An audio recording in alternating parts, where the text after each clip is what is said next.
नाज़रीन, कराची समेत सिंध के मुख़्तलिफ़ शहरनि में बरसात जो वसकारो। केतिरनि इलाइक़नि में पानी भीजी वियो।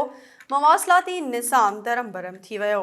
SS न्यूज़ के नुमाइंदनि मूजिबि कराची के मुख़्तलिफ़ इलाइक़नि में ज़ोरदार बरसात जारी आहे। मलीर एयरपोर्ट, गुलशन इक़बाल, गुलिस्तान जोहर, नेपा चौरंगी, पहलवान ॻोठ, भिटाईआबाद, शारा फैसल, बलोच कॉलोनी, कोरंगी क्रॉसिंग ऐं ॿियनि हंधनि ते बरसात गजगोड़ सां गॾु तेज़ बरसात जारी आहे। तेज़ बरसात सबबि रोड रस्तनि ते पाणी जा तला नज़र अचण लॻा। केतिरियूं ई गाॾियूं रोडनि ते पाणी सबबि बंदि थी वियूं।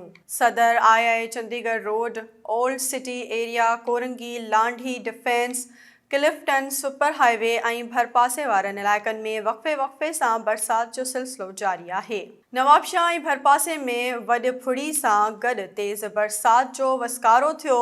बरसात सबबि फ़सलुनि खे वॾो नुक़सान पहुतो आहे। आबादकारनि जा ॿई हथ मथे ते अची विया, जॾहिं त नौशरो फिरोज़, काज़ी अहमद, पटीदन, मातली, दरिया ख़ान मरी, ठारूशाह, बचलपुर ऐं ॿियनि इलाइक़नि में बरसात खां पोइ गर्मी जो ज़ोर टुटी वियो।